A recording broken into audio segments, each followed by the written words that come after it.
Want to listen to this episode ad-free? Head on over to our Patreon. That's patreon.com/Ivory Tower Boiler Room. For a limited time, we are offering free 1-week trials to our Patreon just so you can see all of the exciting audio and video episodes that you get to unlock as a Patreon member. And as an ITBR professor member, which is $10 a month, you receive access not only to our audio and video episodes, but also our monthly book club. This month, we are reading The Book of Gothel, a retelling of Rapunzel through the witch's eyes by Mary McMinn. Join us virtually on July 21st at 5 p.m. If you have any questions, please reach out to me at ivorytowerboilerroom@gmail.com. Please rate and subscribe to the podcast on Apple or Spotify. And please mention the podcast to one of your friends. It really helps get the word out there, and it allows me to continue getting really exciting guests, Mary to continue her True Crime and Academia show, and Christian Garcia to continue to co-host our rewatch show, whether it be Smash or Queer as Folk. And we are now on YouTube, so you can listen to the podcast on YouTube. So if you're a YouTube lover, we have you covered there as well. I hope you enjoyed today's episode. Won't you join me? Light up the sky.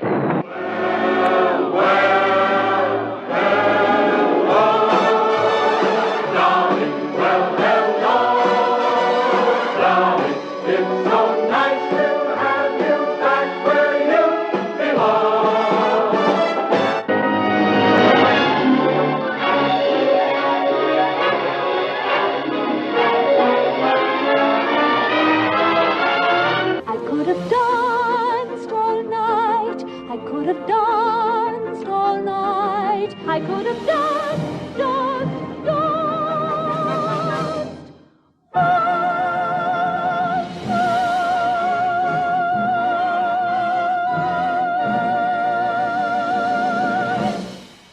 Hello, everyone, and welcome to That Old Gay Classic Cinema.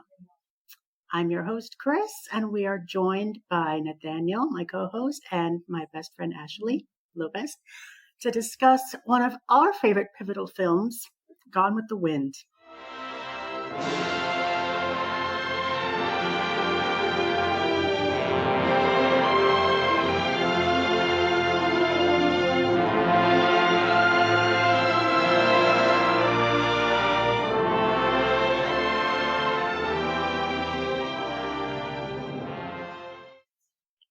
Hey, how exciting. Hello, everyone.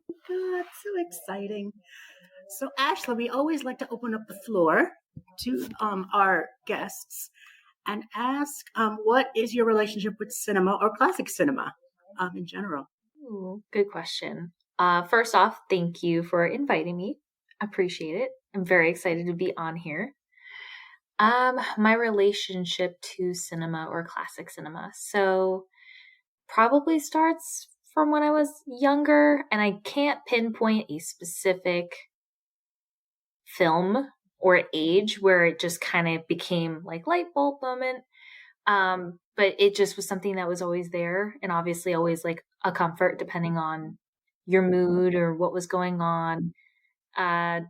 Definitely heavily influenced by my father, for sure. Not only because he loves history, and so that was also shared with me through films and other kind of mediums, but also because he really had a good array of different types of films at different points of the timeline. So it wasn't just like whatever the newest film was at that time. It also spans back to different types of movies with different backgrounds. He even has some foreign films. So I always picked from his library. So that's how I was first introduced to it.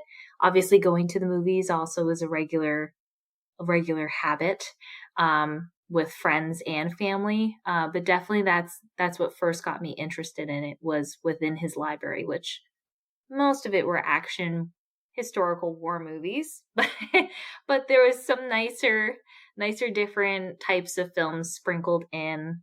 And my mom specifically always had a love for Gone with the Wind. So that was actually introduced to me probably before it should have been. But but it was something that I grew up watching. She grew up watching it as well. So like I think a lot of whatever my parents loved growing up, especially them growing up in like the 50s and 60s, that was passed down from them to me. And so I never really knew that was kind of rare when I grew up, that most people were like, "Oh, you're watching old movies?"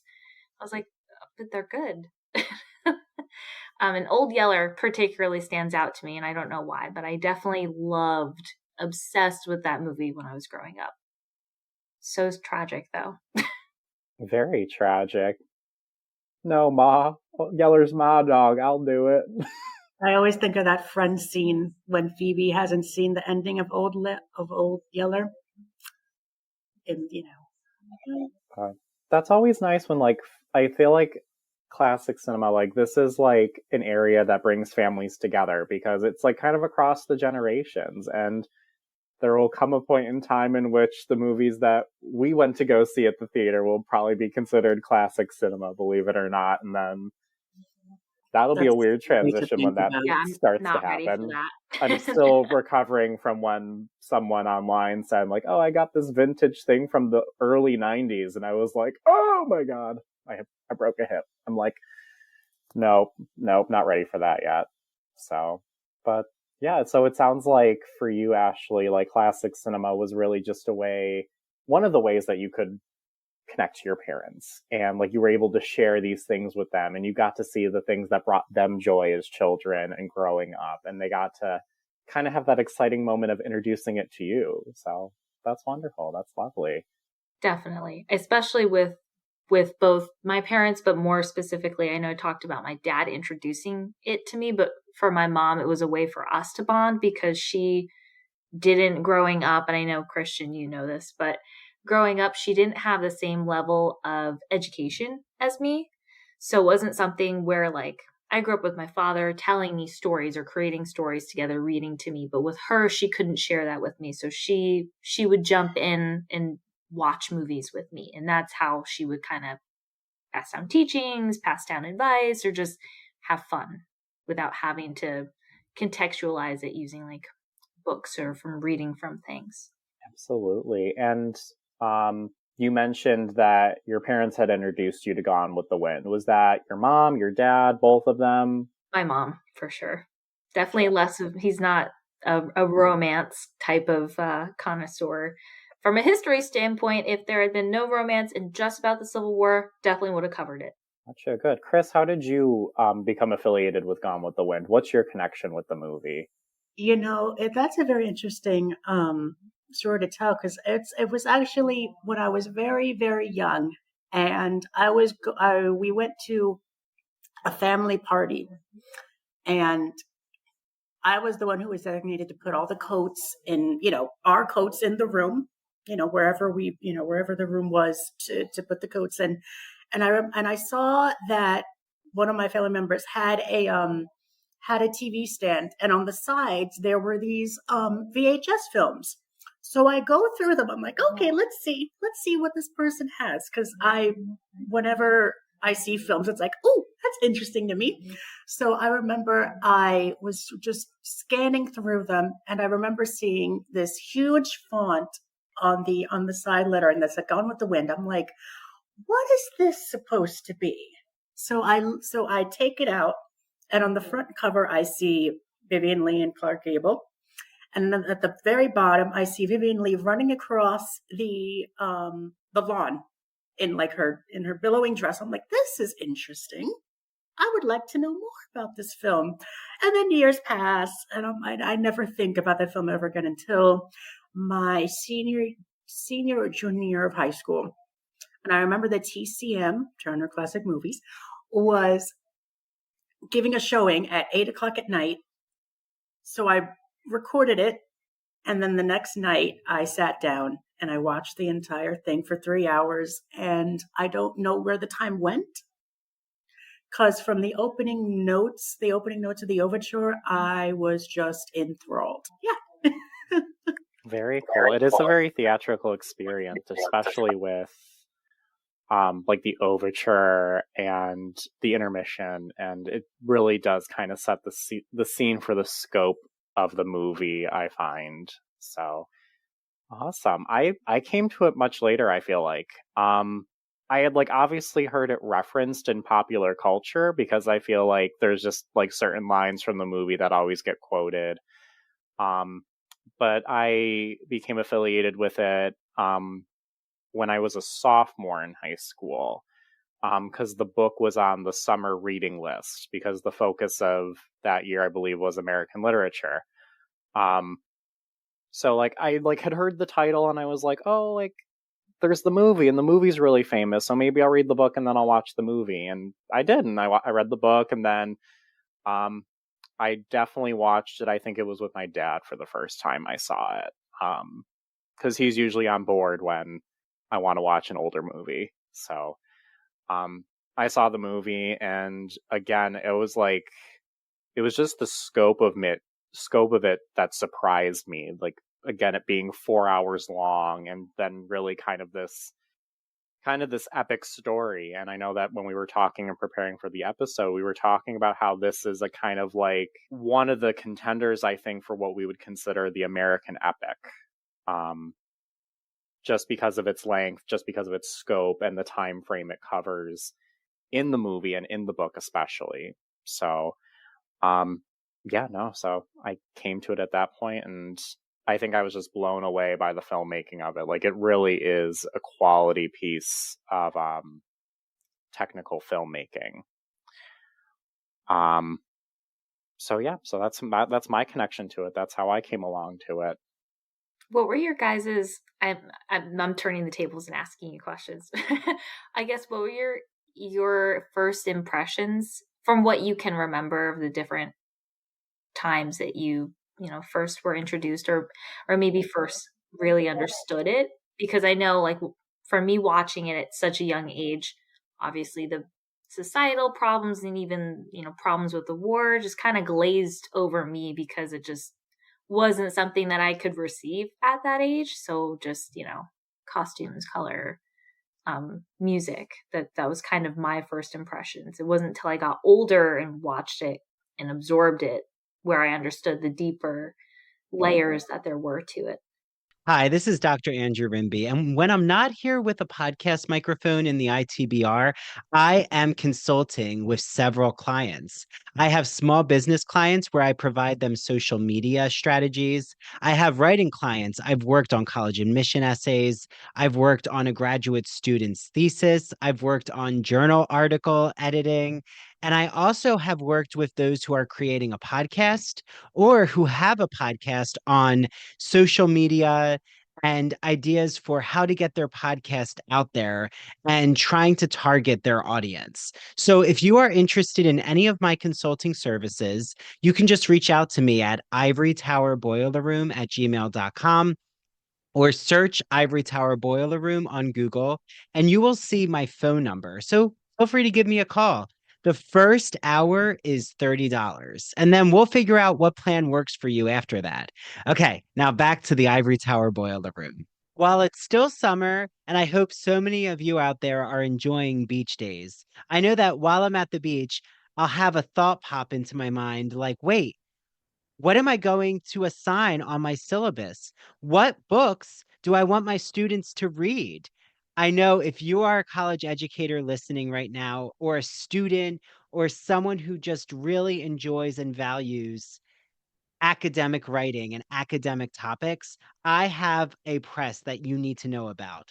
It's called Broadview Press, and it's an independent press. I've had a few of their writers on the podcast, including Dr. Sid Dobrin, who was recently on the podcast to talk about how artificial intelligence is changing the game for humanities education.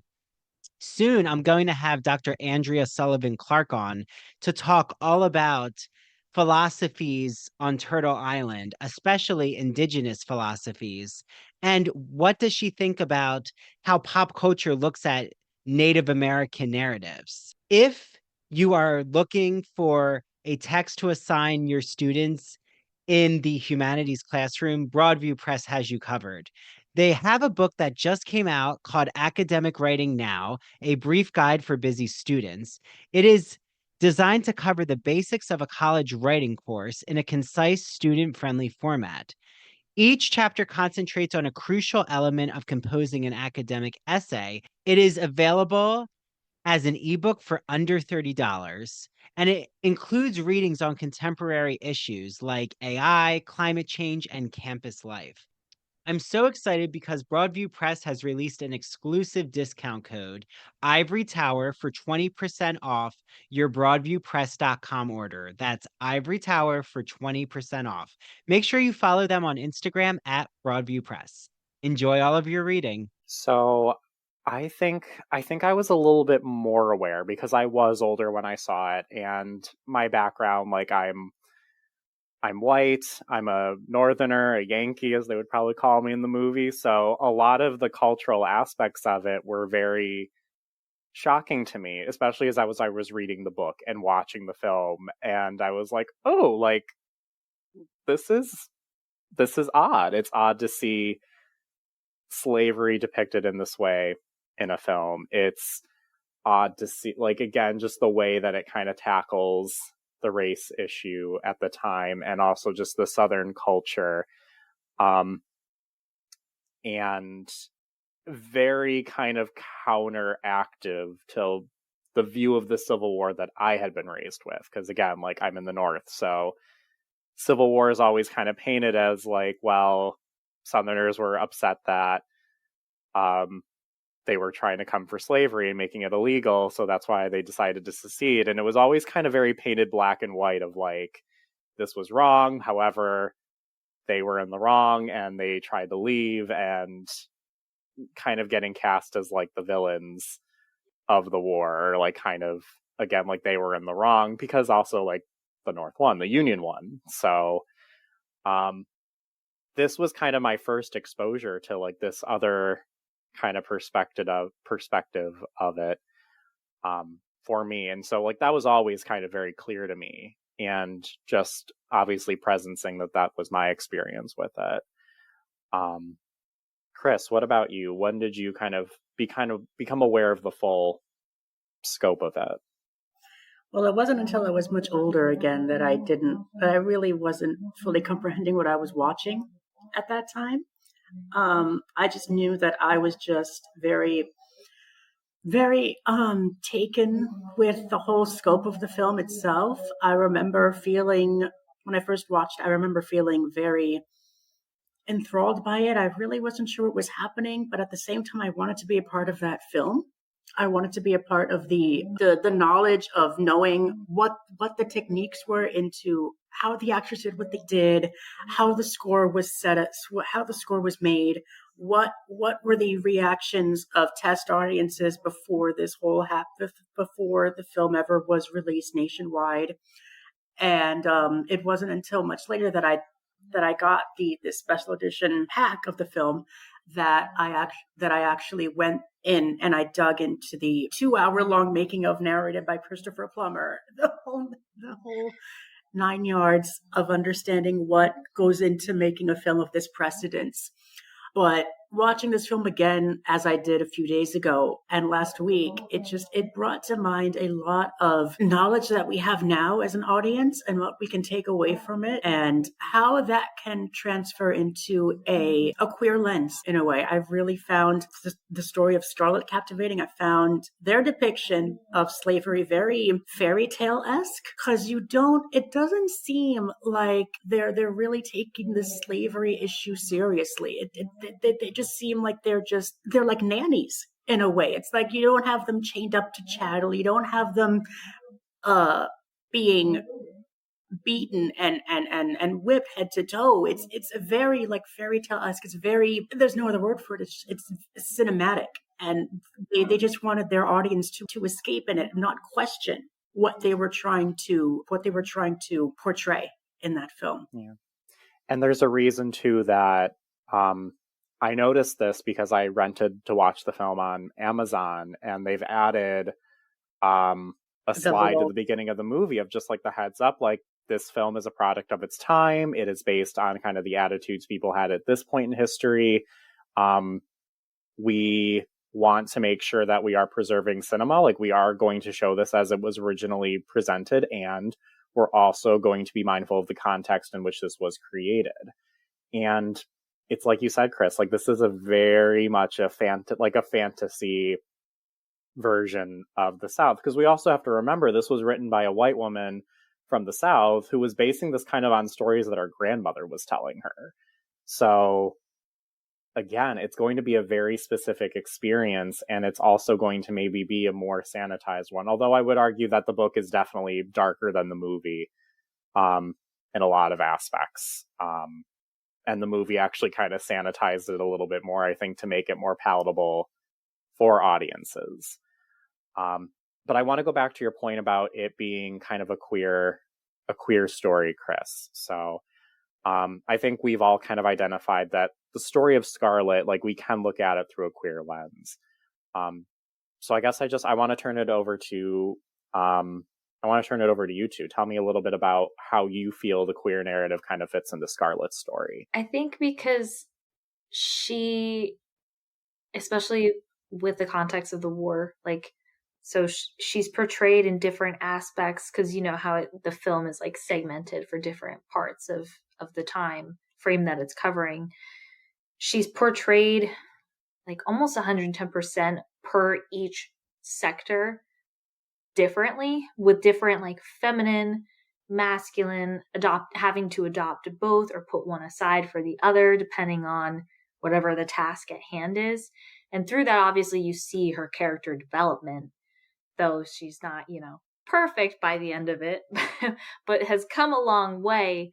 But part of that not only being survival mode, but I think some of it you could attest to it just being part of her personality, and maybe the time in which the movie progressed, it was more acceptable, or she was allowed to kind of put that out there without having societal restrictions or restrictions on she's in a feminine glass box, right? So I thought what was interesting, which I didn't realize before I watched it, when I watched it with this lens kind of like on, I think there were things that came out like more so in the beginning, because I always feel like sometimes the beginning kind of is just glazed over the film.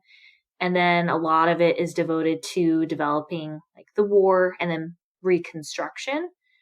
But I feel like I never really paid attention or gave much thought to things that were spoken, the script, or like characters, how they were pre-war.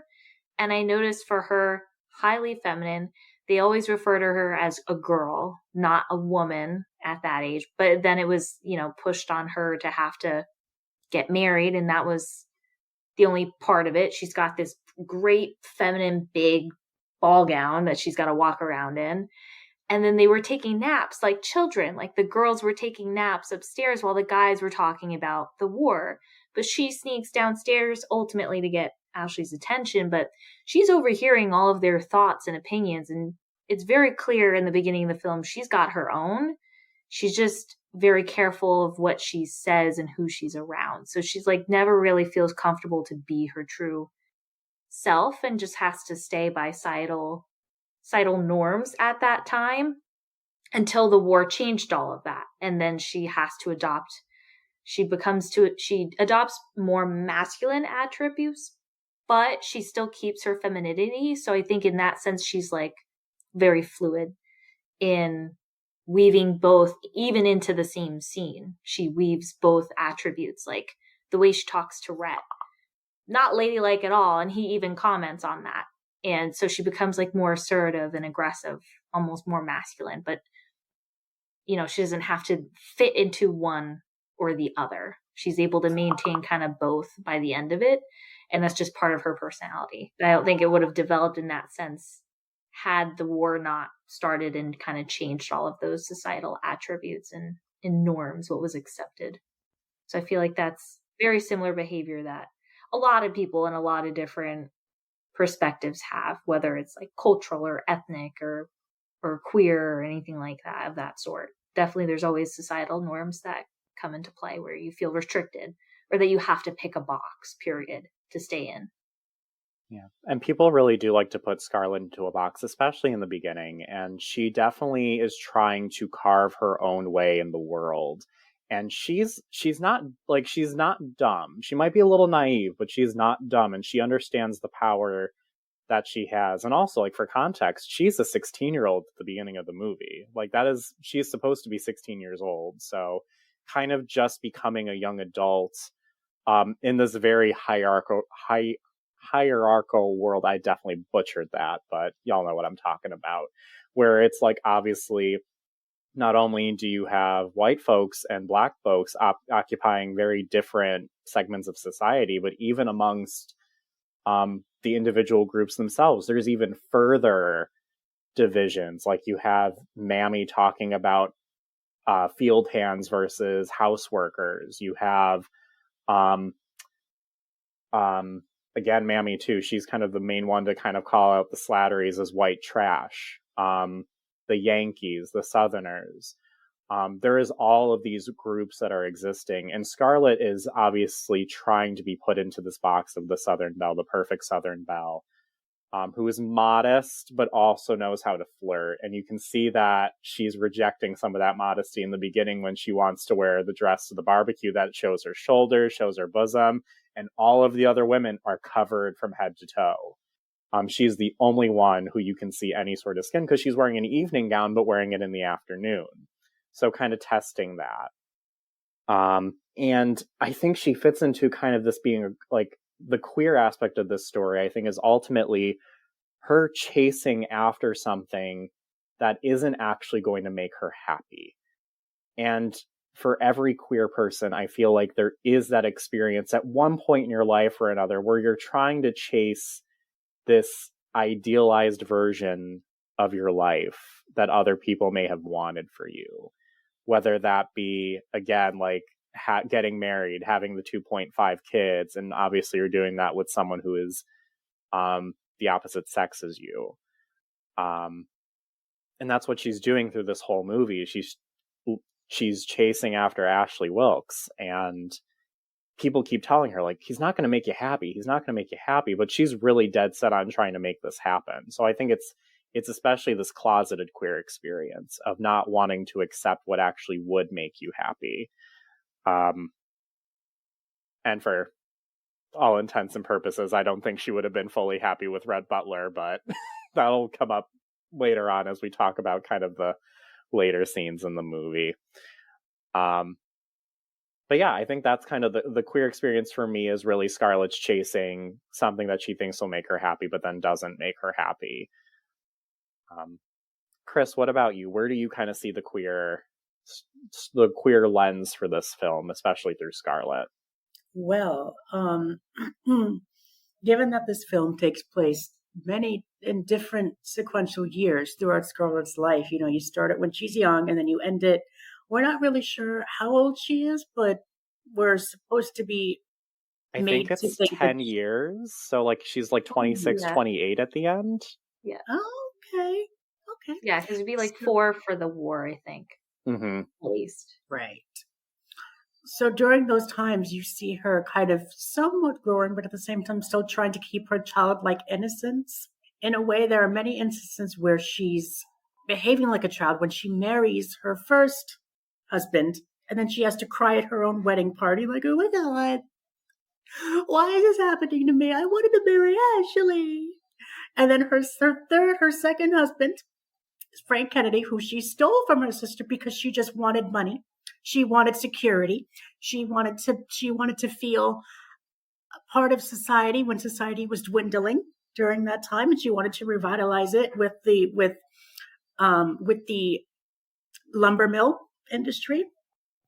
And then her last and final husband, Rhett Butler, I wasn't sure where she was going with him, but she just wanted another sense of security, to feel wanted. And that's what I think every queer person wants, in a way, to feel accepted, to feel wanted, to feel as if they matter to somebody else. And this film does a beautiful portrayal of seeing how far you can take it, how far it can take you down a certain road. And with Scarlett, she just goes down many different roads. It's a great example when she goes to Ashley's birthday party in that red dress, and that whole scene of looking like, yeah, I'm here. What do you think about me now? Like, that whole scene, I was watching it last night and I said, you know what? This is a very important queer element, because you can see how she's not taking shit from nobody. She's just there just to be the disaster part of the party. Like, she's like, yeah, you thought you could belittle me down, make fun of me. I'll show them what's what. And at first she was very upset about Rhett leaving her. She's like, nope. Rhett's like, no, you made this mess yourself. You're going to fix it up. You're going to play the part. And I think that's what the queer element that I find so riveting is that throughout time, throughout all of our lives, some of us are forced to wear masks that in some aspects we were not able to show people. We're not able to fully show ourselves to fully show ourselves as. We have to put on a front. We have to make people think that we don't care. We have to make people think that, oh,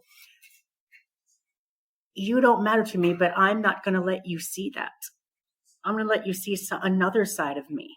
There's no aspect of showing your true self. And that's what Scarlett, I believe that's the whole aspect of Scarlett's whole character arc, is to make the audience think that we're not supposed to care what she thinks. She's reflecting on what everybody else thinks about her at every given moment of the time during her life. Because I think ultimately Scarlett her story is one of survival and having to adapt and having to camouflage in order to be able to survive. And like early in the movie, after her first husband dies and she's in mourning and she's like, I don't want to pretend. I'm tired of pretending. And she's having that air quotes for mourning. Yeah, big air quotes for mourning. Yeah. She's upset that she has to wear black. That she's mourning her loss of color. And she's just so tired of pretending, and she's just so emotional about it. And she has to pretend because she has to still survive in this society. And there's just so many aspects of this story. Like this really, like, I think watching it now as like kind of like a more fully formed adult, and just knowing what I know about trauma, every move that Scarlett makes in this movie makes perfect sense. Everything she does, every decision she makes, it really is the mindset of someone who has experienced trauma and has to survive after that trauma has occurred. Because she has lost everything. She has lost her house. She has lost her family as they once were. Her father's checked out. Her mother is dead. She has to rebuild after this. And again, presencing that she is a white woman who literally owns people. Like, she's not doing this by herself. She has people around her who are also helping her do that. It is still someone who is trying to survive in the way that they know how. And as a woman during that time, I'm reminded of Little Women, Florence Pugh, in the most recent adaptation, her speech to Laurie about, I am a woman, marriage is absolutely a business proposition. This is not about love. I need to survive. I need to eat because whatever I get becomes my husband's. So I can't mess this up. So yeah, I am going to marry Mr. Kennedy because I can get access to his store. And I'm smart enough to run it. And I can do it. And I know I can't do it without a man. Otherwise, I get ostracized like Belle Watling. Because Belle is that ultimate quintessential of what happens if you go too far outside the norm. And Scarlett could have easily become Belle under different circumstances. So it really is, her story is one of survival. And I'm not saying that she's doing this in a healthy way or an effective way. She's doing it to survive, though. And that's the rationale we have to look at her through all of the choices she's making. It's funny that you mentioned Belle Watling, because I wanted to shed a light on her for a minute, because as I was watching this film again, there's just so much that you can take away from her character, especially in a queer aspect, in a queer lens. When you look at when we're first introduced to her, she's in this big taffeta pink outfit, and it just reminds me a little bit of Glinda, in a way.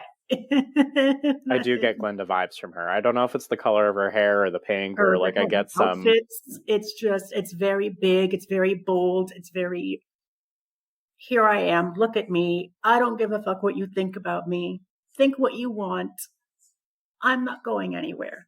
And at the end of the film, when we see Rhett in seclusion and he goes to her for a consolement, after he leaves, you could see tears streaming down her face, because you know that she's put her child in front of herself for a few times, but at the same time she's trying to bolster herself up while trying to maintain that relationship with her child. And she understands what it's like to lose a child, and she's lost her child in a way, but she's also trying to, I believe, she has an arc where she would like to reconnect with her child and just say, let's try to make this work. There's just so many aspects of this film that you can just break away, which I kind of want to do. But I feel like Ashley's another one too, because his attitudes, his opinions, though he's not afraid to say them, he does seem a little, not shy, but like reserved in that like cautious survivor sense of like, maybe I know the right people that I can mention a little bit of this to, but I know I can't go so far. So like the scene I mentioned that Scarlett's eavesdropping, when all the men are talking about the impending war, and like most of them are very excited and like they want to get out there, they want to blow stuff up, they want to kill, and they think it's going to be over very quickly. Obviously he's of the most uncommon opposite opinion of, I don't really think that that's probably a smart game plan, and hopefully it doesn't come to that. And he's not mentioning anything that is outrageous, because most of us in a modern sense would say, yeah, that's a normal rationale, I would feel the same. But to them, they, at one point, one of them, I think it was Charles, he was even like are you shouting treason, or like almost at that line of like, okay. And then he realized like, nope, gotta shut my mouth, because he's, I feel like, a very soft spoken, also the way he talks and his tone, very different than the behavior of a lot of other men that are a lot more assertive or aggressive or like matter of fact. And I mean, he states that as one of the most important reasons as to why him and Scarlett would never work, and that he would never make her fully happy. And that's why he wanted to marry Mel, because they were of the same soft-spoken nature, reserved, peaceful nature. And that's just so far different than what they thought, what a man should be in that time frame, especially a man that's going to war. And though I think really, if he had the choice, even if the war was going to happen, he wouldn't want to fight if given that choice. But I think he knew that as a man in that society at that time, especially in the South, the only way that you could stay honorable is if you go fight. And if not, one, you're a deserter if you try to leave and they'll kill you, or two, you might as well already be dead, because you're going to be ostracized for the rest of your life. And so will your family, even post you dying. So I think he's one of those other characters that maybe doesn't get as the same arc, or I feel like maybe attention, at least in the film. I haven't read the book, so I can't say that. But at least in the film, he doesn't get that same, I feel like, full attention of, he maybe doesn't need as much time as Scarlett to do the arc, but he's not allowed to be his full self either, especially being a man in that time. Like, I know we often criticize like what being a woman is like in that time, or being obviously a slave, one of the worst position that you could be in that time. But I don't think it was, even being a white man, there were certain expectations and restrictions on that too, depending on what type of personality, professionalism, money, because he doesn't ultimately have that much money either. So I think that plays a part too of like maybe that queer perspective of like he's not what you would assume is the picturesque picture of like a Southern male at that time. I know he doesn't really, and I don't, correct me if I'm wrong, I don't think he really states an opinion on slavery, but I know that they were very much like very kind and caring, him and Mel, when it comes to does, I believe, in the scene with the mill with Scarlett, he tries to call Scarlett out for using convict labor. That's right. And she says, well, you had no problem when you owned slaves. And he says, I would have freed them once my father died. If the war hadn't come already, I was planning on freeing them. So there we go. He does have this, and he was also like, well, you're also mistreating them. At least we treated our enslaved people. At least we treated them well. And It's also like, well, again, kind of that revisionist little bit of history of like, oh, well, people, like, we treated them well, they wanted to be there. Again, that very, like, I think that white perspective, dangerous, of someone who, like, after Pride Month is over, sometimes it can be hard to find our favorite LGBTQ books, TV shows, films, even theater experiences. Well, don't worry, because I have the magazine for you. It is called The Gay and Lesbian Review, and their latest July and August issue just got released. It's called Sanctuary. Well, here is what editor Richard Snyder Jr. just described about the latest issue. He writes, the impulse for any minority to seek out safe spaces or sanctuaries exists in proportion to the oppression they suffer in their social world. From the catacombs of Rome to the colony of Plymouth, the upshot of this quest is well attested. Members of sexual minorities have undoubtedly been forming their own private communities for centuries. Would Plato's Symposium be an early example? But it was only in the 19th century that sexual identity became a criterion for forming associations of like-minded individuals. Well, this issue has everything. An article about Andy Warhol's factory, an article about how Nantucket became a gay haven, how a lesbian art colony formed in St. Augustine, even how a gay bar in San Antonio fought back and won for recognition of the LGBTQ community. So, the ITBR is so excited to partner with the Gay and Lesbian Review, who is offering an exclusive discount code. Head on over to glreview.org, click subscribe, and enter the promo code ITBR50, that is ITBR50, to receive 50% off any print or digital subscription. And make sure you follow at the GL Review on Instagram to see all of their latest news. I hope you enjoy your reading. It's officially beach season, which means I need all of my favorite Bath and Body products, but this time I need beachy scents. Well, my favorite Bath and Body boutique, the Soapbox NY, has me covered. From Farmhouse Fresh, my favorite company for all things face masks and retinol creams, to Finchberry, a beautiful bar of soap that looks like a slice of cake. I especially love the emerald one because it reminds me of the Wizard of Oz. I also love Wavertree in London. They have summer cocktail scents like peach Bellini, Prosecco, and so much more. They also have a blending bar with over 200 essential oils. So Janine, the co-owner, she knows my favorite scent is French vanilla and almond. So I've had the body wash, the bubble bath, the body lotion. If you don't live on Long Island, which I don't live on Long Island anymore, I still am getting my favorite products because the Soapbox NY has an extensive website, as well as an Instagram and TikTok where you can place your orders by just DMing Janine. So if you do live on Long Island, definitely make a day trip out to Port Jefferson. It's a beautiful beach town. So you can follow the Soapbox NY on Instagram and TikTok. That's at the Soapbox NY. And you'll see all ways to contact them. I hope that you enjoy all of their products as much as I do. I mean, I now have gotten all my family and friends addicted to the soapbox and why. So if I can get more of you out there addicted to their Bath and Body Boutique, the better. Who owned enslaved people. Yeah. So that's the closest I think we get to his hot take on slavery in America. That's fair. I feel like that's in part to, like you said, like his general upbringing.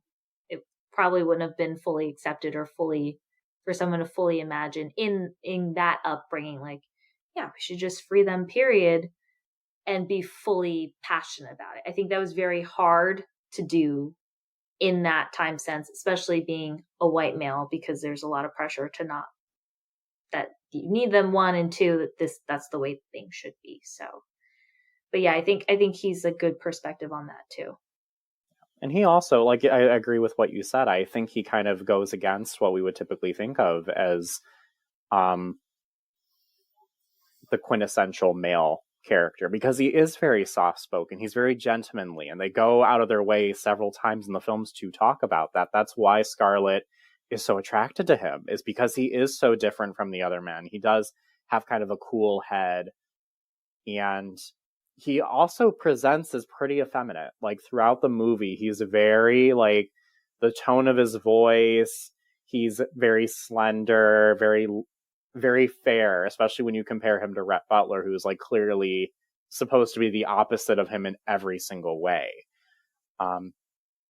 He, like, again, like, he kind of steps out that traditional masculine role, and he does kind of go more into the effeminate, and he seems very out of place when he's kind of got that masculine energy. Like, even in that scene where he's pretending to be drunk like the rest of them, it's like, this ain't Ashley. Like, this, he's clearly not, like, this is not who he is. And when he's talking with the other men about the war, he does kind of want that, I just hope the Union lets us leave in peace. I hope that they just let us go. I hope that there's no war. I don't want to fight. Basically, without saying I don't want to fight. He's just, I think, trying to have a different perspective of, well, this could happen too. But yeah, no, he's an interesting take, because I also don't know if the film wants us to like Ashley or if the film doesn't want us to like Ashley. I think it depends on how you view. I think in part it's how you view Rhett Butler. I also think it's how you view Scarlett as well, like, depending on your perspective you take. I don't know. I don't know what the film's goal is. I'm ambivalent. I'm kind of on the fence just because he doesn't really. I don't know. On this viewing, I couldn't really decide whether he was a character I liked or disliked. So I'm just gonna play the Ashley card, and I will be in the middle. The Ashley Wilkes card, not Ashley, our guest. I appreciate, though, it's confusing. That's who I'm named after, but so maybe I should. But growing up, I think you're spot on with, like, what does the film want us to think about each person? Because I immediately, Rhett's on the front cover with Scarlett, so it's like immediately you're like, I'm rooting for you too. Yes, he must be the hero. Yeah, and then Ashley's like, oh, you're a weenie, or like, why are you so soft? That's how I thought when I was younger. And now I'm like, oh, that's horrible. The poor man just doesn't want to go to war. He's just a nice man. Yeah. All right. So let's talk a little bit about some of our favorite scenes. I was about to, if that was my initiative, that was my, like, yes, let's go. Gotcha. So yeah, let's move on to talk about some of our favorite scenes. So we'll start with our guest Ashley. So Ashley, tell us, what is your favorite scene or scenes that really stand out to you in this movie when you're watching it, that you're really excited to see on the screen?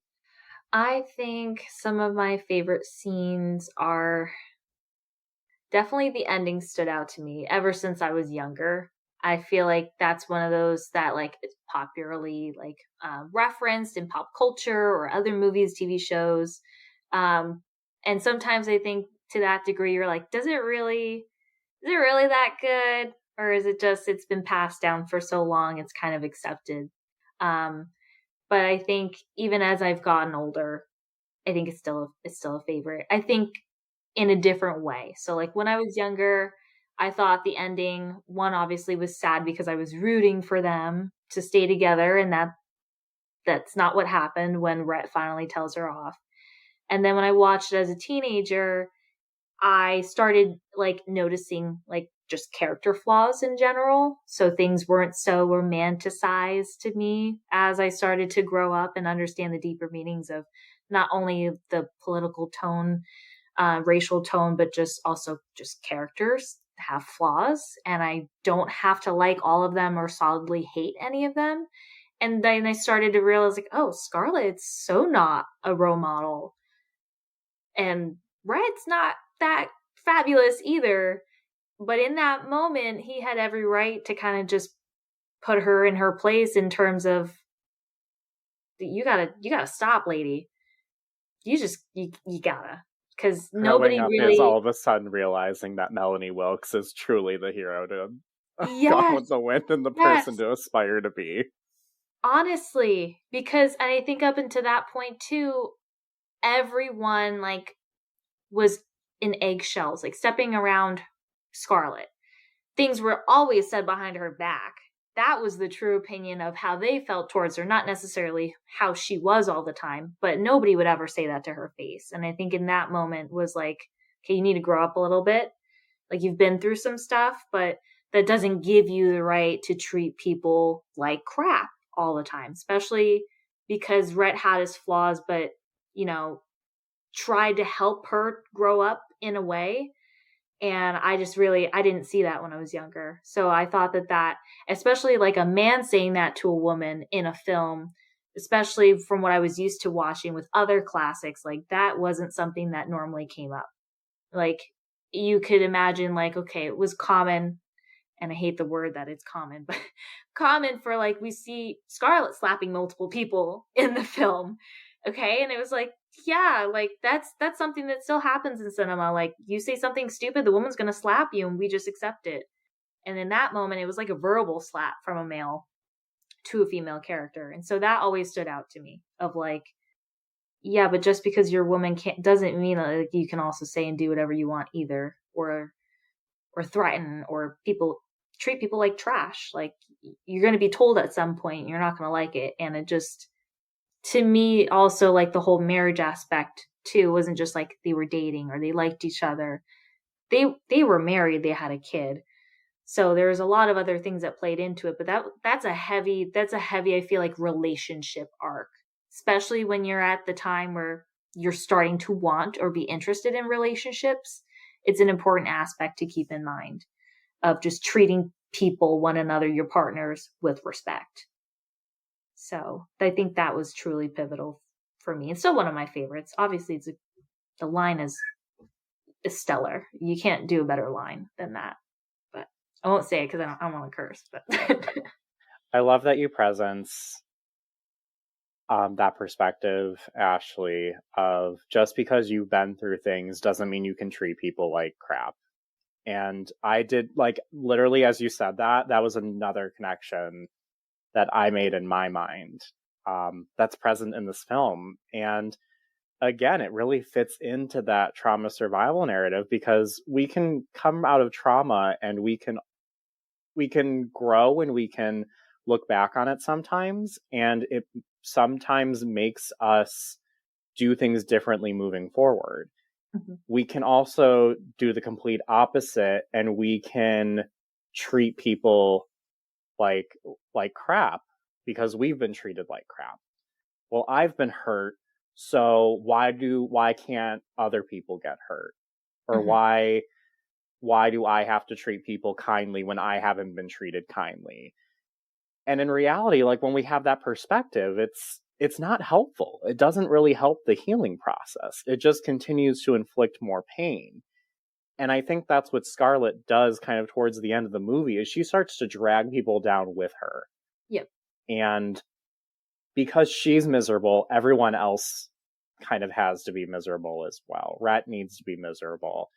Melanie needs to be miserable. Ashley needs to be miserable. She is very focused on her own feelings. And I think it takes Melanie dying for her to realize that, oh crap, it's not all about me. there are other people in this, and I really did love her, and I really did care about her. And it's funny because we just watched a 4-hour-long movie in which you never actually said that to her, and Yeah. it's interesting that it's coming out now. So I wanted just to shout out that I think that's a wonderful perspective to have, and that's a new one for me as well.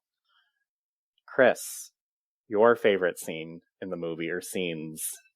At first, growing up, I was always a fan of the getting ready for the barbecue scene when we see Scarlett getting ready. Honestly, I just wanted that dress, but because who doesn't want a big taffeta blue dress, a green dress that just, is frilled to the tons with different petticoats and laces and everything. But now, while I was watching the film, I guess my other favorite scene has to be the bazaar scene when after Rhett bids on Scarlett. And I do love me a good twirling in dresses scene, because I can't not look away, because anything can be fixed with a good twirl, and watching that whole scene, Rhett basically telling her, I'm gonna take you on dates. I'm gonna make you feel like the most important woman in the world. She's like, yeah, try, do it. I dare you, And then after he does all of these different, gives her these different gifts throughout that whole morning scenes, it goes to show how much Rhett honestly cared about her and how little she thought of him. She just said, oh, he's just another guy. He's just going to fly away. That's not going to stay in my life. And she wanted stability. And at that moment during the bazaar scene, she took her own name and she kind of showed everyone, yeah, you think I'm in mourning? Haha, I'll show you. Again, her trying to kind of break out of that box society's trying to put her into, because they're in the Victorian era, which is peak mourning culture, and she would have had to have been in black for at least a year. There is we're also in the age of post Queen Victoria mourning Prince Albert, and she was in mourning for the rest of her life. And that was the case for a lot of widows, where their husband would die and they were just in that for life. So for her to be at a party is shocking enough. Her dancing with a man, Aunt Pittypat's reaction was completely justified for a woman at that time, needing her smelling salts and being passed out. So again, her just kind of breaking out of this box of like, what is mourning supposed to be and what is expected of me as a woman.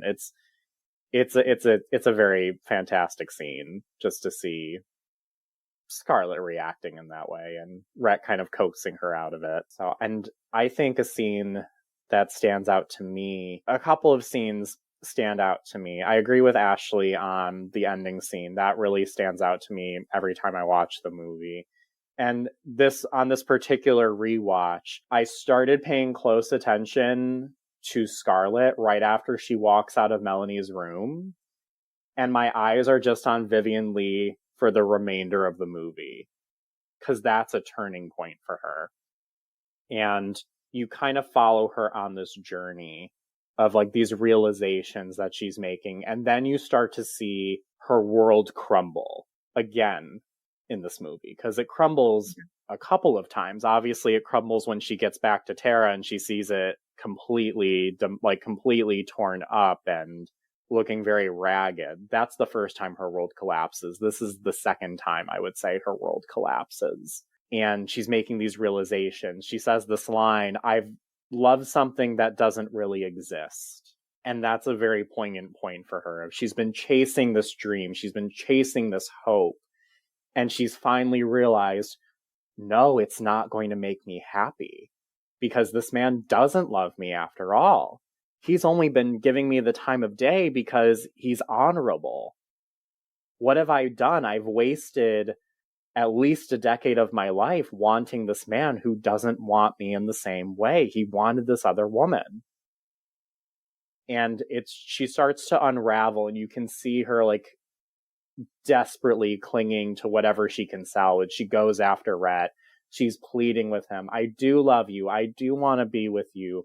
I'm sorry. I'm so sorry.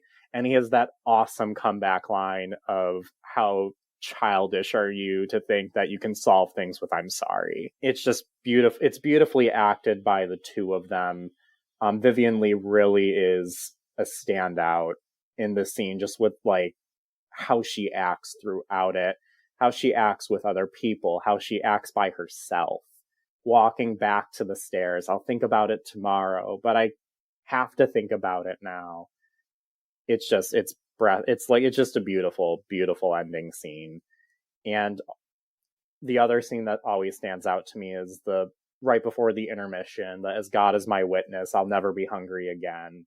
Again, your eyes are just fixed on her for that entire sequence and just seeing what she's doing, and you can't take your eyes off of her because you just don't know what she's going to do. Obviously, if you've seen the movie, you know what she does, but you're with her on that journey of how is she going to respond to this. Her whole family is asking her, well, what do you want us to do about this? Like, I can't take care of these sick people and the baby.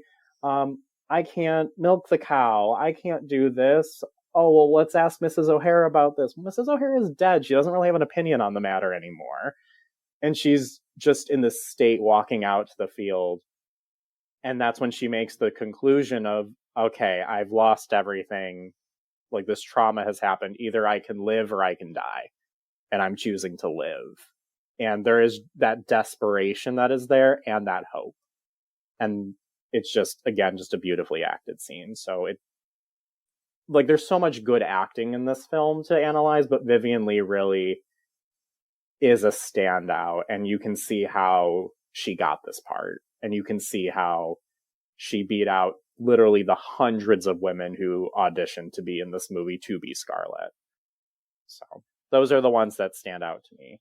You know, as I was watching the ending scene last night, I got a very Hitchcockian feel from it as she's running out in the mist and the fog. It felt very much like Vertigo in a way when they're walking up the church steps to the bell. And it felt very like as if we were viewing Scarlett's mind, but brought to life. She's walking around in this mist. That's what she was describing to Rhett in her dream. After they got married, she's like, oh, I've just been running around in the mist and I can't find it. Can you help me find it? And that's what I think we're meant to see. Like, this is her dream come to life, her nightmare come to life. And I think that's really poignant for Vivien's acting to bring to a new light, because her way of portraying that whole I'm lost, where's my home? Where can I find it? It's a very introspecting thing to view as an actor, as a viewer, as an audience member. It just brings a whole new gravitas to the film when you're watching that scene, when it comes full circle to that whole finale scene and that moment when she's running around and she can't find Rhett, and she's trying to find the one person who she thinks will stand by her, ends up leaving her. Absolutely. And I think time plays such a big role in this film, and the concept of time, and how people use their time in the film, specifically Scarlett. I noticed when we're at the Wilkes' plantation, there's a card of a clock, and there's a quote on it. Do not squander time. That is the stuff life is made of. And squandering time is something that Scarlett really does in the movie. She really loses a lot of time. Again, she's convinced that Rhett is the one she loves. How much time did she lose with Rhett? And how did she spend her time being married to Rhett? How did she spend her time doing all of these things? She wanted something that wasn't there. And she doesn't really heed that warning. I don't know if she makes the best use of her time. Like, yeah, she builds her business and she acquires all this wealth. And what does she have at the end of it? She still feels hollow. She still is missing that what she truly wants. And throughout the entire film, she keeps saying, I'll think about it tomorrow. Whenever something bad happens, I'll think about it tomorrow. But tomorrow never comes.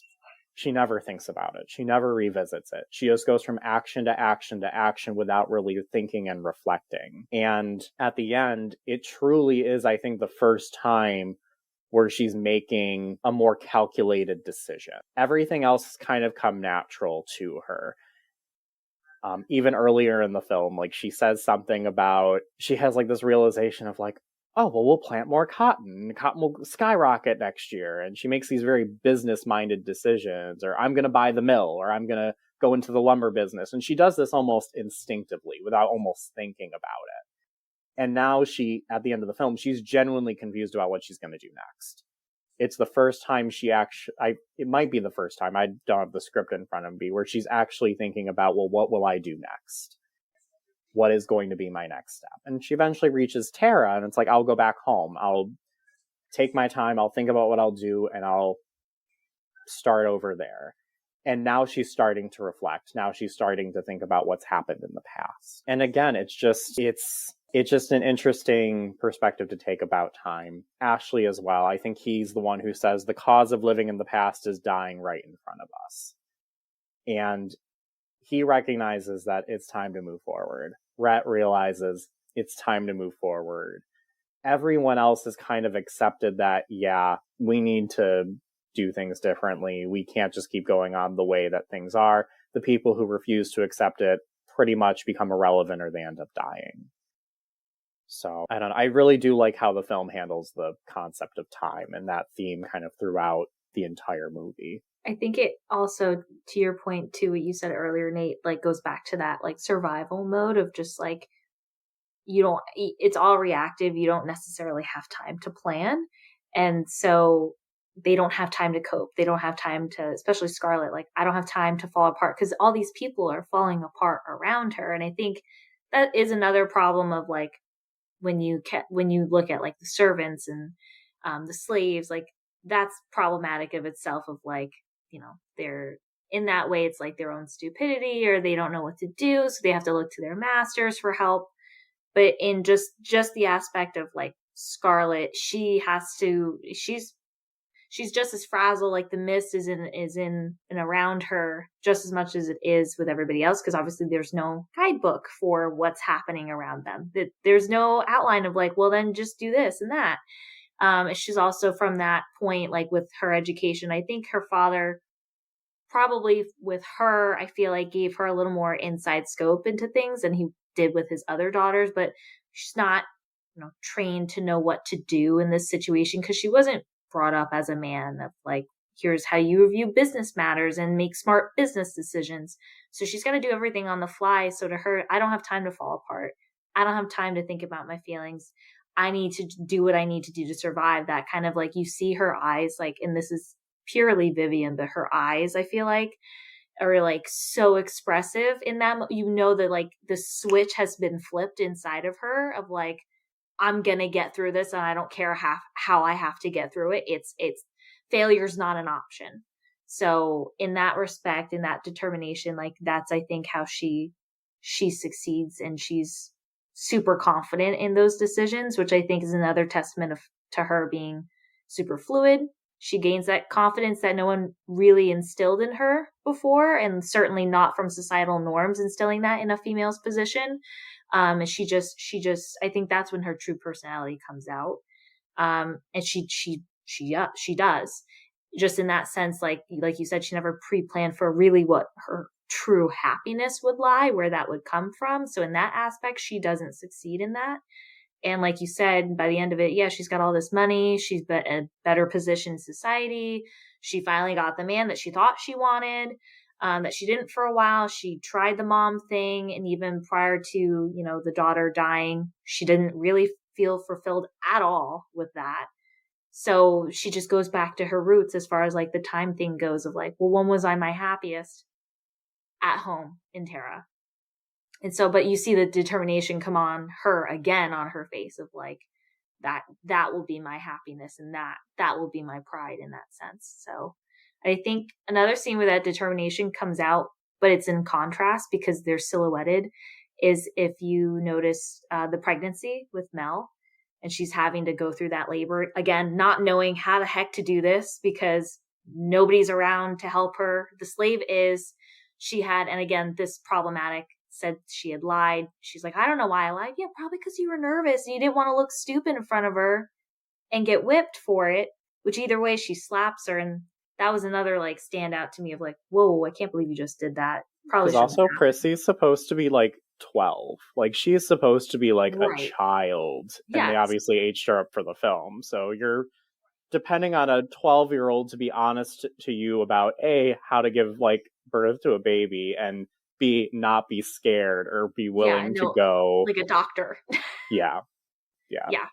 So I feel like, but in that, like her attitude, like when they silhouette them in the room, and Mel's clearly in distress, which I feel like, God bless Mel, because that's not how I would be in that moment back then with no medication or whatsoever. But she's just like, oh, go ahead and scream. Nobody's here to hear you. I mean, like, that's amazing. You can just tell the tone. You don't even have to see her expression to know how determined she is of like, you're not going to die. The baby's not going to die. And I'm going to do this and it's going to happen. You're going to have this baby and you're going to be fine. And I just, that to me, the tone and the way they decided to silhouette that in the background with the impending Yankee soldiers coming into town, I think that was genius. That was such a wonderful part one to Christian's Gone with the Wind conversation with Ashley and Nate. So I'm going to be honest with you all. I never saw Gone with the Wind until I listened to Christian's podcast episode. I actually went to Margaret Mitchell's house in Atlanta, Georgia, who wrote the novel Gone with the Wind, when I was there on a family vacation. So my mom and I, we went on this great tour of Margaret Mitchell's house. Yes, she is a controversial figure. Do some research, do a Google search right now to see what I'm talking about. Let's just say it has to do with her views on race. Not surprised there, especially with the plantation romantic antebellum narrative that she concocts. But Christian's podcast just really showed me a different aspect of Gone with the Wind and such an interesting queer angle. So if you want to listen to part 2 of his discussion of Gone with the Wind with a fabulous group of guests, head on over to That Old Gay Classic Cinema.